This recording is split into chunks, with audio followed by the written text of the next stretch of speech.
It is daft to place pressure on ourselves, and it is completely unfair for others to place them on us either. Today's video is about anxiety and anyone who battles with heart palpitations and mind demons. This video is for you. These videos are from my own perspective and viewpoints. You are big enough to form your own. If you want videos that are blunt, bold, and will encourage your self-confidence to erupt, then hit the subscribe button and the bell right now, so I know to keep making more videos on relatable real-life topics. Drop me a comment, let me know how you find your calm or a topic you'd like me to cover. Be sure to keep watching right till the end. Some bonus outtakes. New upload every Tuesday. Now brace yourself, we are going to fire this not feeling good enough crap into oblivion.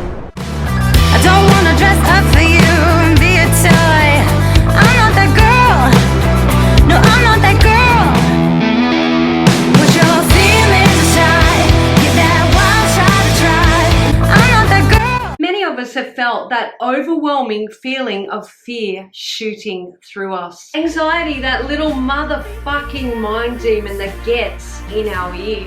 Spitting negativity, what ifs through our soul, depleting us of positivity, filling us with dread for what could go wrong as opposed to what could go right. An imaginary perception that is devoid of a good outcome, evolving from our insecurities and fears. We fear failing, we fear falling, we fear looking a complete ass. We fear what others will say, what others will think. It is my belief that much of our problems stem from that one primary worry: what others will think of us. Give me a damn straight if you agree. Truth be known, most are too busy worrying and thinking about themselves, and most likely what others think of them, to worry about what we are doing. Then of course there are the hypocrites, the condescending that cast their full focus on everyone else's comings and goings, in a bid to avoid looking at all the shit piled up in their own backyard. These people are not your concern. You could be as perfect as one could get, they would still find fault. These are the last people whom we should try to get in their favor. But for the most part, most are just like you and me. They struggle inwardly and have their own sort of insecurities. Some are just very good at presenting confident. We must broaden our perspective, stop seeking validation, the need to please those around us. When we put so much pressure on how we present to the world, we become far removed from who we really are. We become so frightened of rejection and judgment. We become a figment of who we really are. We are limiting our potential, our relationships, our right to true happiness and success, because we live behind a guise of something that doesn't even exist. Living to be accepted totally throttles our self-belief. Positivity becomes as fake as the image we are trying to project. We hold back our true selves in favor of what we believe is expected of us to be likable. The fear of not being seen favorably creates a domino effect of negativity and a downward anxious spiral. We fall deeper into the mirage we've created to live up to others' expectations. Anxiety wants us to feel lesser. Anxiety wants us to expect doom and gloom. Anxiety wants us to see the glass of hope as half empty. That little demon refuses to show us that the glass of hope and belief is always refillable. Even when we fail, wherever there is hope and belief, there is always a new beginning, a new day.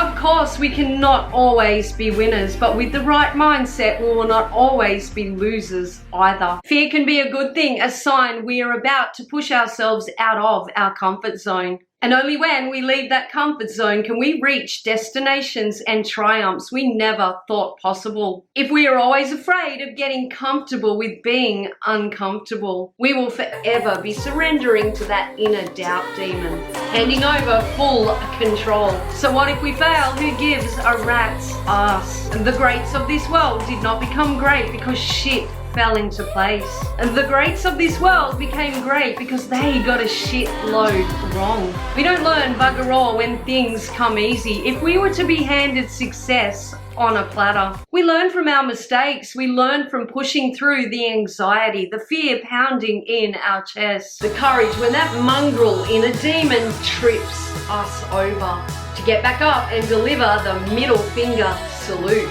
Sometimes we set ourselves up to fail by striving for unrealistic ideals. Ideals of perfection instead of cutting ourselves some slack and taking one step at a time. Anxiety can become overwhelming when we place too high an expectation on ourselves, or allow ourselves to be buried under the unrealistic expectations of others. Indications we need to step back, analyze, and follow our own gut instinct. Nobody can do everything. It is daft to place pressure on ourselves, and it is completely unfair for others to place them on us either. Anxiety is triggered when we are worried or stressed, when our nervous system becomes weak. We struggle to focus, to concentrate. We become easily agitated, moody. It is so important to get to the bottom of what sets off our anxiety bells. We must find ways to bring peace and harmony to our mind when it becomes overwhelmed. We can let our anxiety control us, or we can do our best to control our anxiety. One of the best ways to distract ourselves from that overwhelming feeling of anxiety: get out in the sunshine, breathe in the fresh air, and move your body.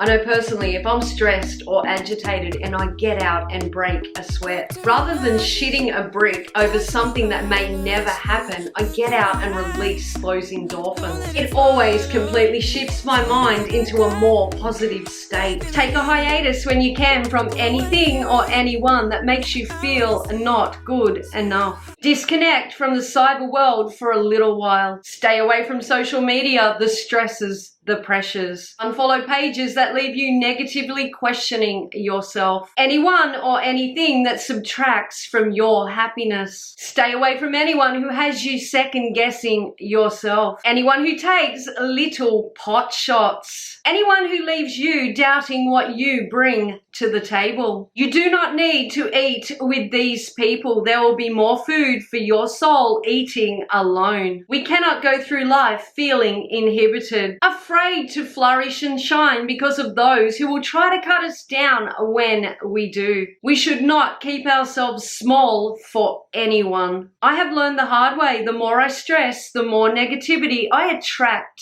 to my life. Some things are simply out of our control. Sometimes we just have to hold on tight, hold our breath, and accept what will be, will be. Sometimes we have to muster the courage to believe we are okay. We will get through. I can only speak from my own experience, but I did spend much of my life second guessing myself, letting the critics, the doubters, the naysayers get inside my head. I'd set out to strive with all fabulous intentions, stand tall and proud, but would always fall to my knees and surrender to that mongrel inner mind demon. I could not tell you exactly when there was a shift. I think it was when I faced those demons head on and realized it was me against me, not anyone else but me. I set the limitations, I make the rules, and I will decide the standards I live up to. Nobody but you is your competition.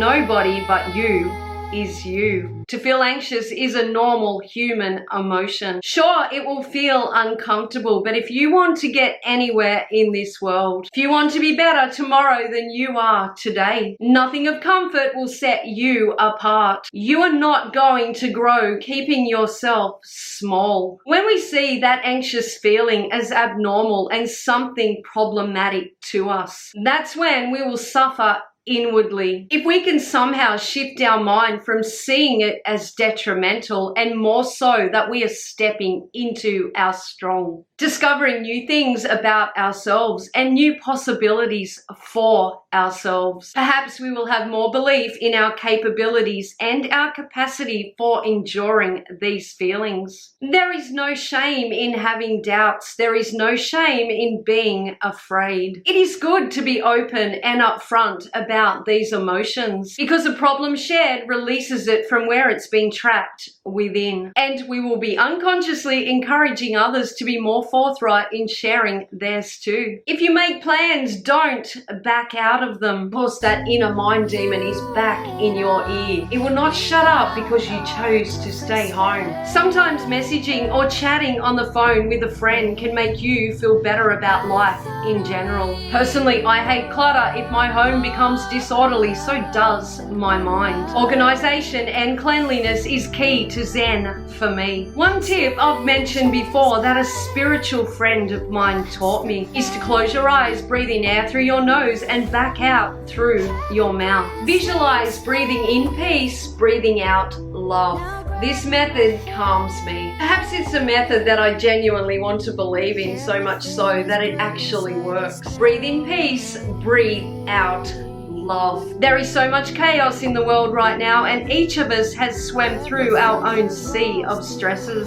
Some amongst us more so than others. But there is so much good to be found if we actively look for it. Of course, it's been a stressful year and the road ahead is still filled with so much uncertainty. But this is not within our scope of control, nor is controlling what others think, do, or say about us. Sure, others will want us to fall, others will secretly take the piss out of us behind our back. But whilst ever we look at all the positives in life, whilst ever we take life by the balls, whilst ever we throw ourselves into the sea of possibilities for us. By reveling in all that we are, we can keep those inner demons at bay. By embracing who we are, throwing ourselves into all life has to offer. Learning to laugh at ourselves will ensure no other person on this earth can ever kill our fucking vibe.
Break out of your shell.